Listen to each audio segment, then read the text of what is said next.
Ngicela bazalwane siphuthume sivule amabhayibheli ethu. Incwadi nje ejwayeleke kakhulu bazalwane sizothandaza sihlukane egameni likaJesu. Amen. Incwadi yeziKronike zesibili chapter number 20. Uzoqala verse 20 ayogcina lapha ku verse 22 bazalwane 23. Ofundeka kanje verse 20 bavuka ekseni baphuma baya ehlane laseTekowa. Ekuphumeni kwabo uJehoshafati wema wathi, "Yizweni Juda nani bakhileyo eJerusalema, kholwani nguJehova uNkulunkulu wenu, niyakuqiniswa, kholwani ngabaprofeti bakhe, niyakuphumelela." Eselulekene nabantu wamisa abayakuhlabelela kuJehova ukuba bamdumise, behlotshiswe ngobungcwele, besaphuma ngaphambi kwempi bathi, "Bongani uJehova ngokuba umusa wakhe umi phakade." Lapho sebeqala ukuhalalisa nokudumisa, uJehova wabeka abaqamekeli babantwana bakwa-Amoni nabakwa-Mowabi nabaseSiriya ababefikele uJuda banqotshwa. Bantwana bakwa-Amoni nabakwa-Mowabi bamelana nabakhileyo entabeni yaseSiriya ukuba babachithe, babaqothule. Sebebaqedile abakhileyo eSiriya basiza kwaba yilowo nalowo ngokubulalana bodwa. Last week bathandekayo besibheka indaba yasehlane ukuthi leyini ihlane, why kumele sedlule ehlane. Igama lenkosi libonge. Kuningi esakhuluma bathandekayo. Namhlanje ngifuna ukuthi ke yini into okumele uyenze while usasekuyisizini noma usasesikhathini la ozwa khona ukuthi usehlane. Igama lenkosi libonge.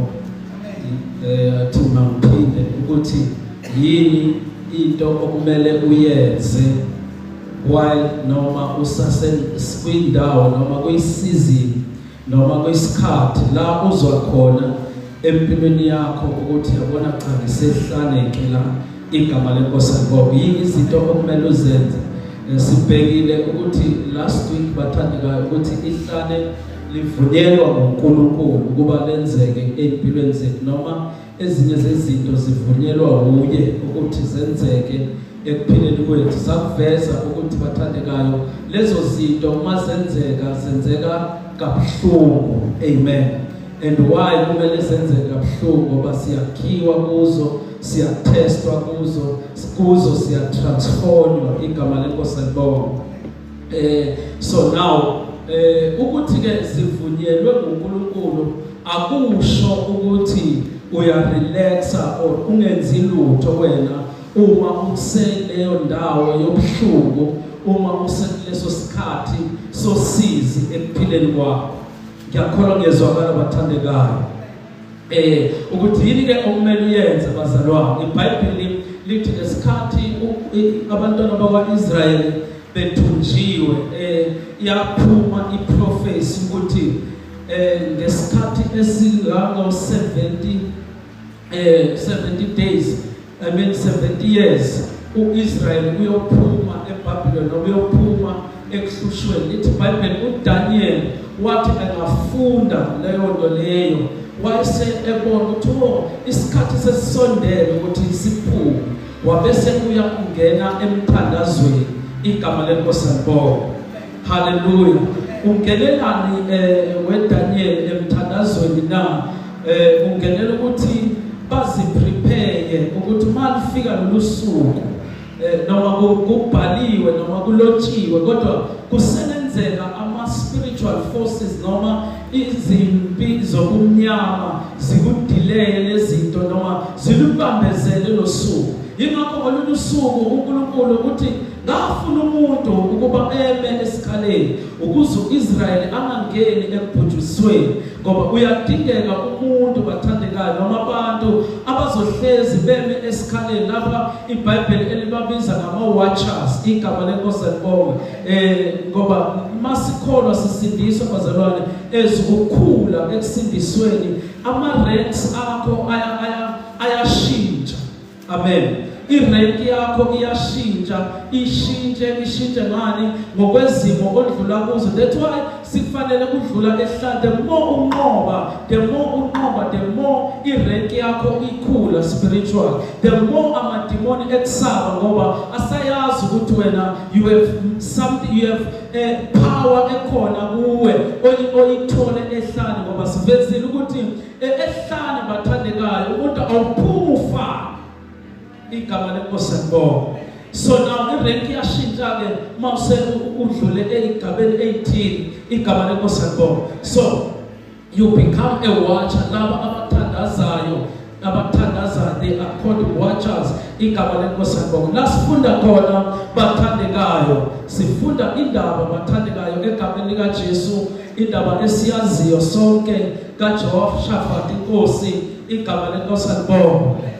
Siyazi bathandekayo ukuthi ufike isikhathi empilweni la uJehoshaphat abasehlane khona lokuhlaselwa nombuso wakhe ukuba uhlaselwe ama-allies amathathu noma abangani abahlangana ngaye ngasisizwe sakaJuda. Sahlangana labantu laba izizwe ezintathu ezahlangana zaba into eyodwa ukuba simelane noJuda, igama lenkosi libonge. Njengoba nawe uphila nje bakhona abahlangana ngegama lakho, bakhona abahlangana ngempilo yakho ukuze befuna ukudicilela phansi noma befuna ukuqeda ngawe, igama lenkosi libonge. Now sithola iBhayibheli lithi ke uJehoshaphat wathi angezwa ukuthi kukhona abantu ababelene naye noma kukhona abantu abazohlasela umbuso, kwa-activateka kuye into yomthandazo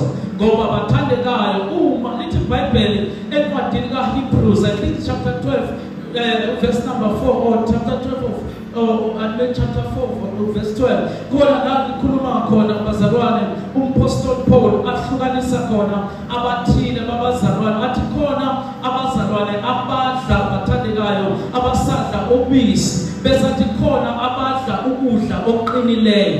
Athi ke laba abadla ukudla okuqinileyo yibo abaprepare noma abatraina ispirit sabo ukuthi simelane nezinto ezilikhulu, ngoba kufanele ukuthi ispirit sakho usitraine senze lento oyifunayo, igama lenkosi libonge.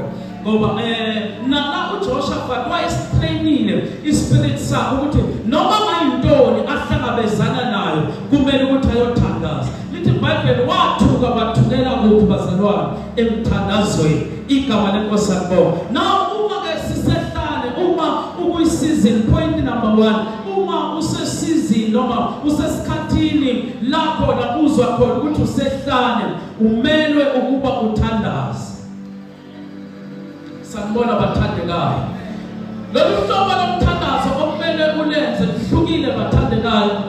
Ngizokhuluma ngeinhlobo ezimbili okumele uzenze ngesikhathi bathandekayo. Khona baba ngomsindo la kukhona bathandekayo, kunesikhathi la kufanele uthandaze khona, kodwa akusiyo yonke imithandazo ekumele uyithandaze ma usesizini noma usesikhathini sokugagada noma usesikhathini sokuhlungu, igama lenkosi libonge. Sibuzwa bathandekayo la abazalwane bangena emthandazweni ukuthi asifundanga yonke into, kodwa into abayenza bazalwane, uJehoshaphat wabiza umthandazo ukuba isizwe sonke ake singene emthandazweni sithandaze, ngoba kukhona isizini yobunzima ezayo kwaJuda, kukhona isizini yobunzima ezayo empilweni zabo. Haleluya. Lithi iBhayibheli bathandekayo, wafika la uJehoshaphat wama khona phambi kwesizwe sakwaJuda, wasevula umlomo wakhe wathandaza,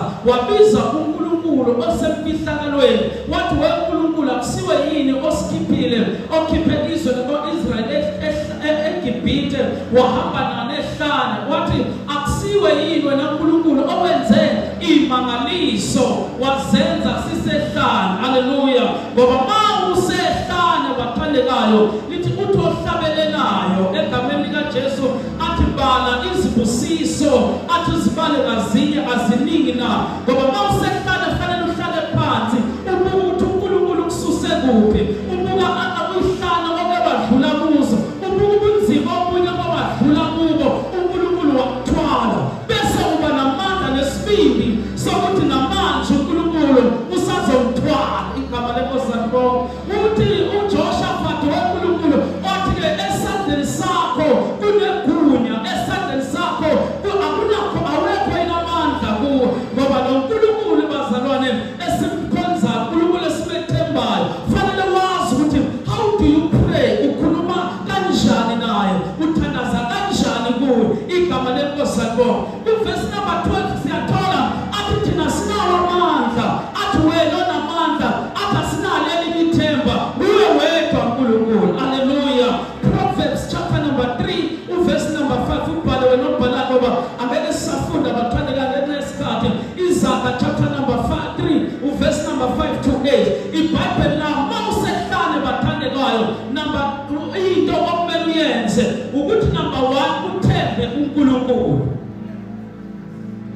ukuthi uthembe uNkulunkulu yena yedwa. Igama lenkosi lakho ngoba mawusehlana lithi shilo ukuthi bathandekayo indawo lapho na uNkulunkulu esuke ehlangana nabantu bakhe lapho ehlala. So indawo noma isikhathi lapho na kufanele ube nethemba elilodwa elinguye uKristu kuphela. Lithi iBhayibheli lapho bathandekayo lapha kwizaga lithi themba uNkulunkulu ngayonke inhliziyo yakho, unganciki kokwakho ukuhlakanipha nokuqonda. Igama lenkosi akubonge ngoba mawusehlane fanele uthembe uNkulunkulu. Ulingisa uDavide owathi ngiphakamisela amehlo abezintabeni. Siyazi bathandekayo ukuthi lapha ezintabeni kuthiwa uma kulusiwe kwaIsrayeli bakuhlala ubhuti abadala phezulu ey'ntabeni, bese abafana bancane belusela phansi abanethemba uma kukwenzeka inkinga bathandekayo, bese babemeze obhuti abadala phezulu. Basho ukuthi uDavide yena abafowabo babengekho ngoba babemlahlile, athi ngiphakamisela amehlo ami ezintabeni, athi usizo lwami luvela kuJehova. Abekho abafowabo ehlane kunoNkulunkulu, themba yena yedwa.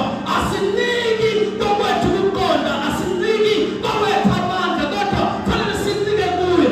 Verse number 8 lapho khona kwizaga abesathi-ke ngokwenza njalo uyobe uyaphila emthanjeni yakho, uyobe uyaphila emzimbeni wakho. Kusho ukuthi ngezinye zey'khathi kunokugula okungena ngokuthi asithembile kuJehova, ngoba the moment sithemba uNkulunkulu kusho ukuthi stress asisekho, the moment sithemba uNkulunkulu kusho ukuthi anxiety ayisekho, the moment bathandekayo ngoba kunokugula okungena nge-depression, kunokugula okungena bathandekayo ngokuthi overthinkile, wacabanga waze wadlulela, wabona ukuthi awunathemba, awunosizo muntu, ngoba vele nabantu okumele bakusize ngesikhathi sosinzi abekho abatholakala. Bathandekayo bese athi-ke nombhali uyobe uyaphila emathanjeni akho. Igama lenkosi lakho ngesikhathi usehlane sifanele ukuba Nkosi bathandekayo sithembe uNkulunkulu yena yedwa. Sifanele ukubeka ithemba lethu kuye bathandekayo egameni likaJesu. Ngaba amagama siba totally dependent kuNkulunkulu. Ngamanye amagama okhokho bami sithini la, sithi-ke sisuke sidipendele uNkulunkulu yena sisuke singenalo elinye ithemba, sisuke singenayo indawo esingabalekela kuyo ngaphandle kokuthi size kuyo mdala wey'nsuku. Athi-ke uHebrews athi-ke libhekile kuye ongumqalisi nomphelelisi wokukholwa kwethu. Haleluya. So simele ukuba sibeke ithemba lethu bathandekayo. Mama ngicela ukufundela verse number 20 egameni likaJesu. Bavuka ekuseni. Bavuka ekuseni, yebo. Baphuma baya ehlane laseThoko. Bavuka nini bathandeka ngoba ekuseni it is very important igama lenkosi yakho ngizwe masifunda bathandekayo uExodus la khona abantwana bakwaIsrael sebadabula olwandle ngesikhathi uMose esephakamisile induku yakhe bathandeka lamanzi ahlukana ngapha nangapha mabesahamba bathandekayo sikhumbula ukuthi kunempi eyayibalandela okuyimpi yabaseGibhithe igama lenkosi yakho kuthiwa ekseni uNkulunkulu wayilunguza impi yabaseGibhithe bathandekayo bathi bahamba abantwana bakwaIsrael basho uNkulunkulu useyilunguzile impi yabaseGibhithe ithi ngoba labahamba ngazo zaqala zashuba bahamba abantwana bakwaIsrael ekseni bathandeka utshela makhelwane ukuthi awuyinake indaba yasekuseni lithi iBhayibheli lasifunda khona bathandekayo bavuka ekseni nabathandekayo laba ngoba ekseni bathandekayo isikhathi lakhona usukunamandla isikhathi lakhona usukumqondo wakho urefreshed isikhathi lakho nabafundayo bafunda kahle ekseni nabathandazayo bathandaza kahle ekseni izinto lithi iBhayibheli uJesu wake wahamba waya entabeni ebusuku wayothandaza ubusuku bonke lithi maya kuye ekseni lithi wahamba phezu kwamanzi uhanjiswa yini Jesu phezu kwamanzi ukuthi ekseni uthola amandla entabeni abafundi baqabanga ukuthi isibongi sizwa ngendlela abalisponda ngayo ukuthi base besaba uJesu ubuye entabeni ubuye ngenkazimulo ukhuphuka ngafani ukhuphuka inkazimulo ibingabonakali kodwa bayehla ekseni wehla ngenkazimulo awekseni bathandekayo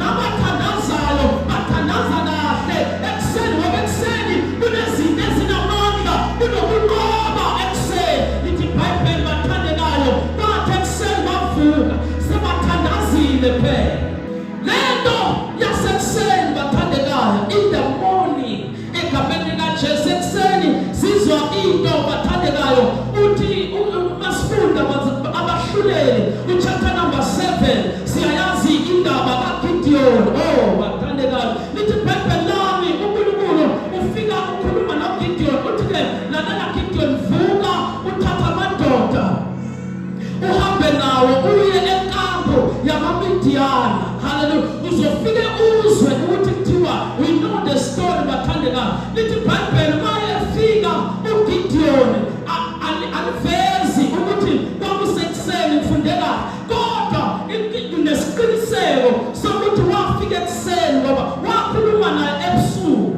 kodwa mase bafika ekuseni isiqiniseko sami lesi esokuthi bathandekayo bathi mabefika laphaya bezwa ekhempu yamaMidiyani bezwa umuntu ekhaza iphupho ekade liphupha angithi amaphupho siwakhaza ekuseni bathandekayo awukwazi ukukhaza iphupho lelo usebusuku kodwa ulikhaza ekuseni uthi ke ngiphuphe mabemfundise uthi ngiphuphe kuwa isinkwa ezulwini masehla safike sashaya intende lethu safa namaflethi intende lethu safa saphela igama lenkosi yakho lithi ke wathi lo oqoqelwayo wathi mase interpreter wathi lokho okuphuphileyo impela uGideon lo noNkulunkulu wakhe ukuba ekseni kunamandla bathandeka kunezinto ezenzekelile before baze bafike la bathandeka kodwa kulandela indaba yasekuseni ukuthi ekseni fanele unake fanele noma kungathandazeki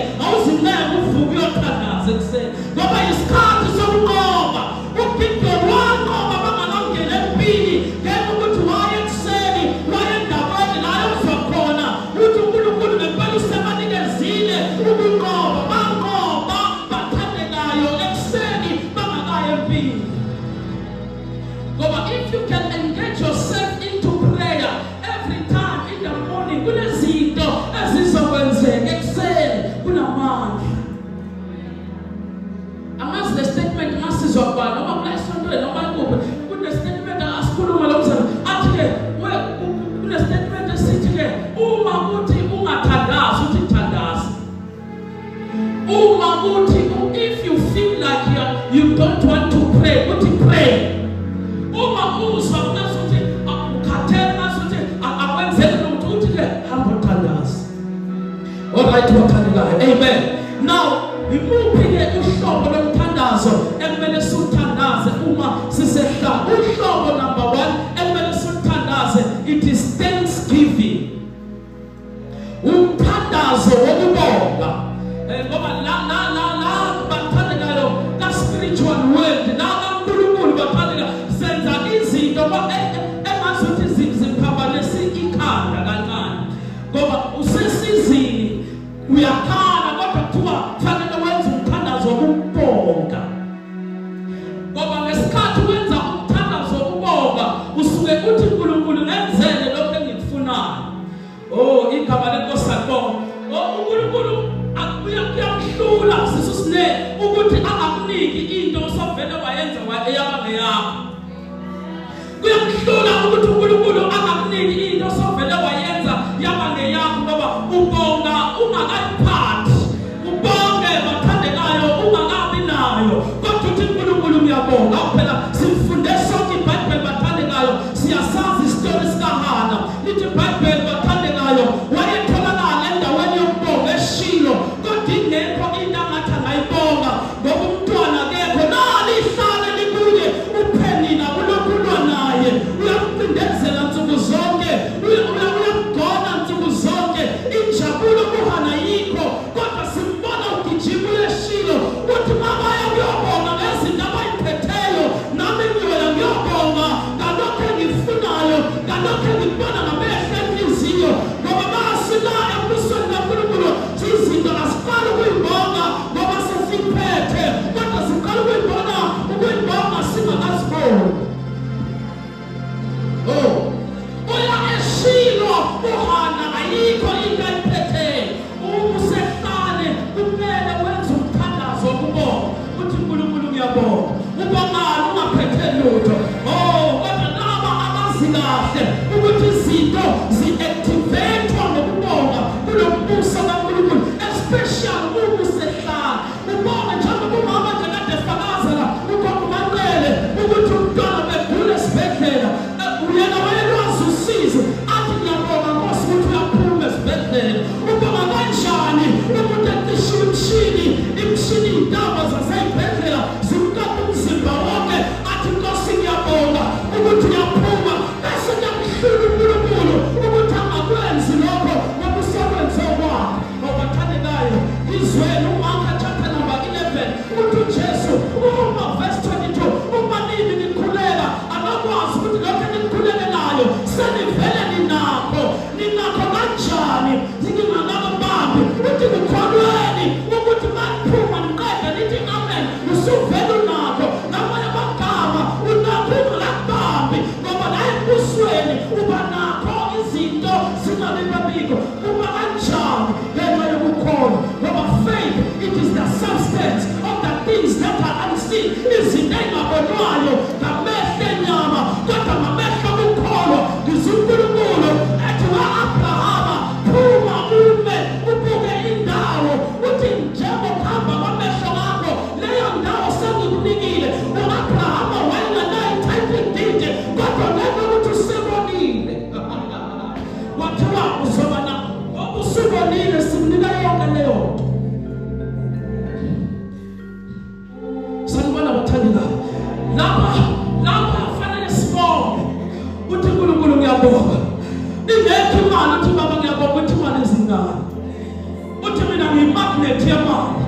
Imali is coming to me. I am the magnet of money. Imali yangizwa nangikhona khona. Ayikho ephoketheni, ayikho ebhenki, kodwa Nkosi ngiyabonga. Ngoba sihambi ngokubona, kodwa sihamba ngokukholwa. Baba ngiyabonga ukuthi umsebenzi nginawo ungowami. Ubizwa Psalms 8 verse 10 athi konke okuhle kungokwakho. Uthi amabhonge ngonyama ayaswela ayalamba, kodwa laba abathemba uJehova abanolamba banoswela lutho. Athi uDavide Luka 23 athi Jehova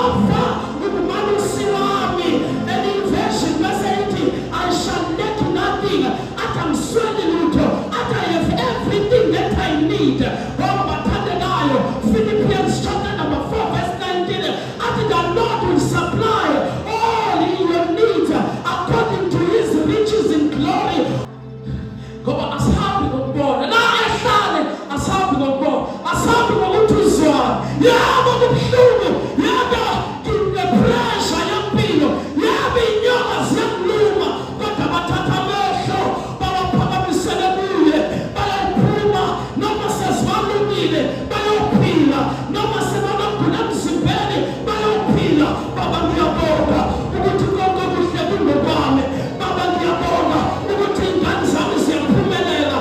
Baba ngiyabonga ukuthi ingane zami ziyathola umsebenzi. Baba ngiyabonga ukuthi ingane zami ziyapasa, imqondo yami iba-right, iba-sharp. Ubaba kanjani? Ngihamba ngokukholwa, angihambi ngokubona, angihambi ukuthi ngizwane, ngihamba ngokuthi ngazini. Lahlala ngiyabonga, ngiyabonga, ubaba ngakubamba, kodwa uyabonga bathandekayo. Number 2, umthandazo ekumele uthandaze yilo mthandazo okuthiwa i-Ines prayer, umthandazo wesineke. Ngoba usehlala bathandekayo, kufanele uthandaze umthandazo wesineke, umthandazo onganjani. Lo mthandazo lowo umthandazo onamandla bathandekayo. Siwubonaphi? Siwubona kuMark chapter number 14. uJesu uyothandaza, ukhuluma nabafundi bakhe uthi, madoda, umoya wami usesizile, umoya wami ubuhlungu usebuhlungwini. Uthi salani lapha ngiyakuseyokhuleka. Lithi iBhayibheli bathandekayo, lo mthandazo uJesu awenzayo, it is Ines prayer. Sisho ngani ukuthi Ines prayer? Ngoba umthandazo lo othandaza into eyodwa ngesikhathi sodwa for many hours, noma ngesikhathi eside uthandazela nje into eyodwa. Siza umthandazo wakhe uthi, Baba, uma kubuhle asisuke lesi sitsha sosize emehlweni ami. Uthi kodwa makwenzeki ngentando yami, kodwa makwenzeke ngentando yakho. Yithi iBhayibheli wabuyela abafundi bakhe nge-hour lokuqala wabathola belele, wabuyela emuva ngoba umoya usesizini wayothandaza. Baba, masisuke lesi sitsha. Waphinda wabuyela wathola abafundi belele, waphinda wabuyela wothandaza for 3 hours.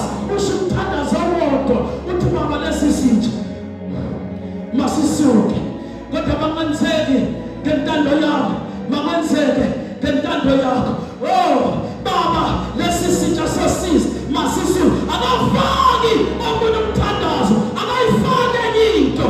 Angazi mhlawumbe ake ngibekise, mhlawumbe kunesigulo esisemzimbeni wakho, uhlale phansi ukhulume naso, wena zinzo. Manje ngegama likaJesu spending an hour ukhuluma nezinzo, uthi nezinzo lezi ziyaphila.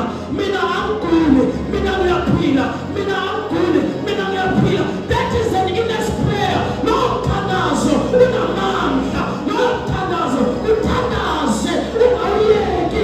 Unokuthi mina ngiyaphila, mina ngiyaphila, mina ngiyaphila. Uthi ngemvimbo yakhe mina ngiphilisiwe, ngemvimbo yakhe mina ngiyaphila, mina ngiyaphila. You praying one and the same thing. Awushintshi, awuyeki. Mangabe uNSFAS ungakaphenduli, ulokhu uthi mina ngiphendulile, uthi mina ngiphendulile. Ngegama likaJesu, lo mthandazo lo unamandla bathandekayo.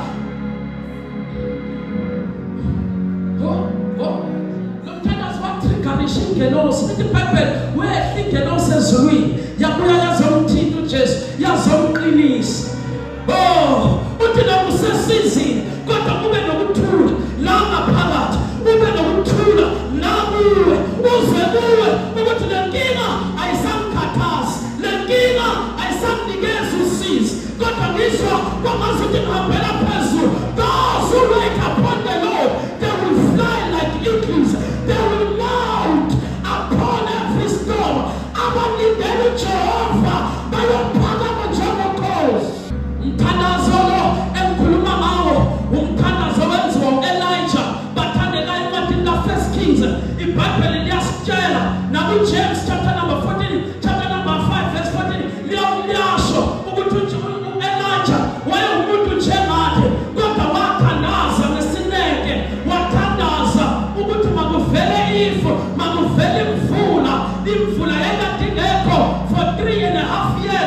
ingekho kwa-Israyeli. Lithi iBhayibheli elathi wakhuphuka waya entabeni, wafika entabeni wathandaza, look at his position. Lithi iBhayibheli mayehleli wafaka ikhanda lakhe phakathi kwamadolo. Wenzela ini? Wenzela ukuthi umsindo yangaphandle ingamphazamisi. Wafuna ukuconcentrate kunomkhulela wenzayo. Wabiza imvula ingekho, wabiza into kade ingekho, wathumela uGehazi. Lithi iBhayibheli mathandekayo wahamba for 7 times. Athi uGehazi akuboni lutho, kodwa on the 7th time wathi khona into esengiyibona, sengibona ifu ligabesa umthandazo wesineke lizoyiletha imvula noma ifu lincane noma kunesizini esigabado, kodwa imvula iba khona mawenza umthandazo wesineke. Usuke udebesela unamandla. Mawusehlane uyawudinga umthandazo wesineke. Umthandazo kadekhe wokuhlala phansi, mawuhlala phansi noma uhlala esitulweni, mawuhlezi phansi unawe njengosisitulo, bese ukhuluma noNkulunkulu ongabonwayo osemfihlanalweni. Bese kuthi izinto bathandekayo ebezingenzeki bese ziyenzeka. Bese kuba namagama athi uNkulunkulu ngiyakwenza imfula igobhoze ngaphandle kwemvula. Bathandekayo kulo mthandazo wesineke lo uzisithandeka uletha imvula, uletha imithombo igobhozele, kodwa imvula ingekho singayibonanga kanjani. Abathandaza nesineke kukazinto ziyenzeka, konoma kuthiwa wathakathwa noma kuthiwa wavalwa, kodwa make wahlala phansi wathi ikhaya lami ngiyakhululwa, wathi ngiyakhululwa embopeni zobumnyama, kuma-generational cases angisabalelwa kuwo. Mawuthandaza nesineke uzoba ngokhululekile impela. Uma indodana yomuntu inikhulula noma ngabakhululekile impela. Lo mthandazo wesineke bathandekayo sithola ibandla ku-Acts chapter number 12 lithandazela uPeter. uPeter uboshiwe ngamagedange, uPeter uboshiwe usejele, useyinhlungwini. iBhayibheli lithi ibandla lahlangana nesineke. Lathi uNkulunkulu sicela bangakhulula uPeter, uNkulunkulu bangakhulula uPeter. Indlu yonke bebahlangana namulo kwakubizwa igama likaPeter, kwakubizwa igama likaPeter. Ngase ngizwa into ethi enikubophayo emhlabeni nasezulwini liyaboshwa, enikukhululayo emhlabeni nasezulwini liyakhululwa. Ahlulela amazulu ukuhlala phansi kwabakhulekela ngesineke. Lithi iBhayibheli yefingilosi ngoba bakhuleka ngesineke, angels are activated. Your guardian angels are activated. Kwezwakala umdumo ejele, kwaqaqanya ibopho kuPeter. Ngoba bathandazayo kuyenzeka, noma izinto zikhulu kanjani, kodwa kuyenzeka. Sibona uDaniel ethandaza elapho esipilini for 21 days. Kuthiwa waDaniel kusuka ngosuku lokuqala wazwakala umthandazo wakho owawuthandaza. Siyaziwe emazulwini, amazulu ayasizwa masikhuleka. Ungalahli ithemba, khuleka ngesineke. Kulihlala kulo mbiza abonwayo, ungadikibali ngoba ehlala sibalisi, kodwa ehlale siyabonga, kodwa ehlale senza umthandazo wesineke. Umthandazo wesineke bathandekayo. Number 2 bathandekayo sithe umthandazo. Number 1 sithe mawusehlane kubiza ukuthi uthemba uNkulunkulu yena yedwa. Ngithi bathandekayo. Number 2 sase sithi kumele uthandaze. Mawuthandaza umthandazo you2 akumele uyenze oqala wokubonga, owesibili wokuthandaza nesineke. Bese number 3 bathandekayo okumele ukwenze, it is worship and praise. Ukudumisa uNkulunkulu. Kunamakulo asehlane bathandekayo. bathandekayo. Kunamaculo akhandwa yihlane. So kunamaculo asehlane bazalwane babo egameni lika Jesu. Ukudumisa bathandekayo kuyenye yezikhali ezibalulekile kulombuso kaNkulunkulu. Ephesians abasefeso chapter number 5 verse number 18 obhala wena obhala Ephesians zizwa into ethi ke ninada awusinafunda kodwa ngophuthuma okukhulu ningadakwa futhi wayini kuvela kukho umheko kodwa nigcwaliswe ngomoya. Ningadakwa yiwayini ngoba kuvela kukho imbathandekayo umuhubelo kodwa yibani ngabanjani magcwaliswe ngomoya. yebo Niphendulane ngamahubo nangesibelelo nangamaculo komoya. Lihlabelele nihubele inkosi enhliziyweni. Lihlabelele nihubele inkosi bathandekayo enhlizweni yenu. Kune worship bathandekayo esiyenza masihlangene nje sinje. Kuthiwa mawuseyinkingeni fanele ukwazi ukuhuba. Niphendulane ngamahubo akomoya niphendula kunendumiso ekwazi ukusisiza bathandekayo masihlezi kanje sithi masidumisa sithi phuthuma Jesu ngomlilo wakho kule ngozi phuthuma kule ngozi bathandekayo uma sesihlangene kanje ngoba masesimbiza uNkulunkulu abesaphethuma ayakusimo nesimo kulabo bantu abasuke bahlangene ngokuthi uma ababili abathathu behlangene ngokwezilwane athi nami ngibaphakathi kwabo. Uthola ukuthi nginesimo esiphethe kabuhlungu kodwa mayinkulu ipraise team ithi phuthuma Jesu. uJesu avela phuthuma aphuthume ekhaya la kunesimo khona aphuthume emsebenzini la kunesimo khona mina ukuphuthuma basezulwini bawulungisa izinto ngoba yena nalento yakuthi nokudumisa uvela uthule kunamandla endumisweni ekudumisweni bathandekayo igama lenkosi yakho ngoba la kuyihlukene indumiso bathandekayo lenzo ukhuluma ngayo leyo mlomo kunendumiso yomlomo yomlomo bese kuba nendumiso yomzimba wethu. Nikelani imizimba yenu ukuba ibe umhlatshelo elungileyo. That is a kind of worship. Kodwa lenzo ukhuluma ngayo ileyo mlomo evula umlomo sithi we glorify your holy name, you are worthy to be praised. Igama lenkosi yakho. Now nasifunde khona ke bathandekayo uJehoshaphat ithi ke uJehoshaphat waze ethatha amadoda ahlotshisiwe ngobungcwele lithi ke abekwa ngaphambi kwempi yama-Israyeli, yimpi yama-Alis, yimpi yama-Amori ngaphesheya, yimpi yama-Israyeli ngapha, yimpi yamaJuda bese kuba namadoda elithi iBhayibheli ahlotshiswa ngobungcwele basehlala bathandekayo bazolwa. Lithi iBhayibheli lamadoda adumisa nje ngoba one ahlotshiswa ngobungcwele, number 2 abesadumisa. Sizwa nekulo labo bathandekayo, sizwa nekulo labo, ikulo labo abalishoyo alikhulumi nempi ababhekene nayo, alikhulumi nempi ababhekene nayo. Into nje abayishoyo lithi bongani uJehova ngokuba muhle.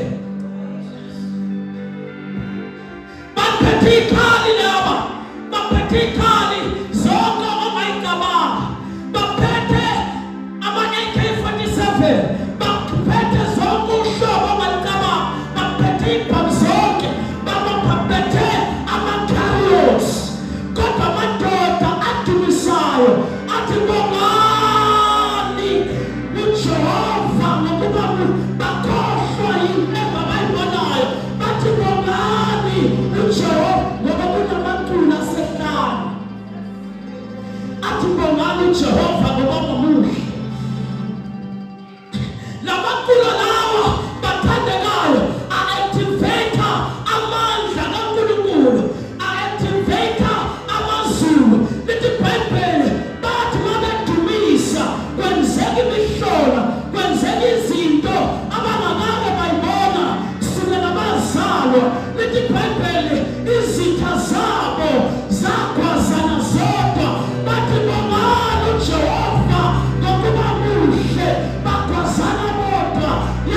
nashindumiso bangani uJehova ngokuba muhle bakwazana bodwa nashindumiso bangani uJehova ngokuba muhle yashindumiso uNkulunkulu walwa bathandekayo uDeuteronomy athi izitha zenu ziyoza ngendlela eyodwa kodwa ziyohlakazeka ngendlela eziyisikhombisa asikho isikalo esikozela wena esiyophumelela mawaqala yathi bongani uJehova ngokuba muhle awunandaba ukuthi ayikho imali awukhulumi ngemali la awukhulumi ngezinto obhekene nazo uNkulunkulu wena sinakade umuhle uyababazeka uthembekile kuwizolo kuye namuhla kuye phakade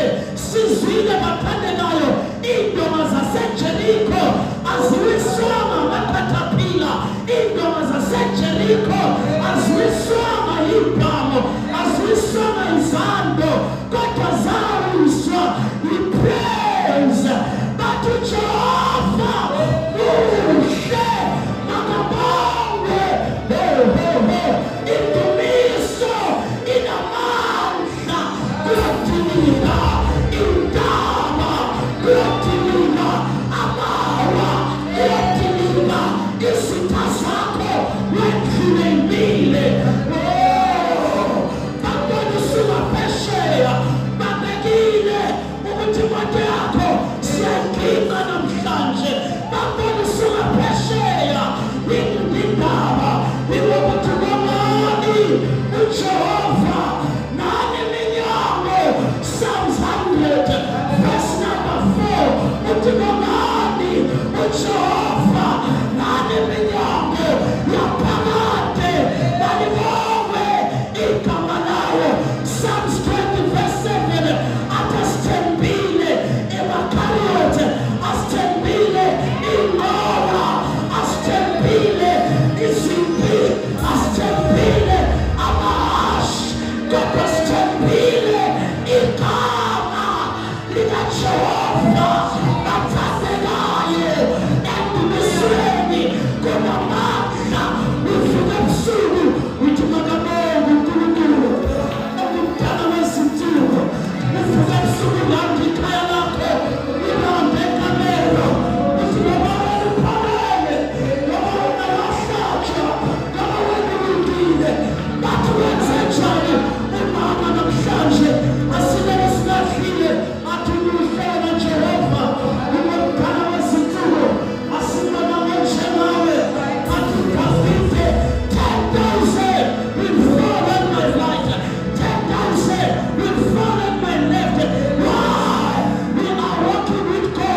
Oh yes.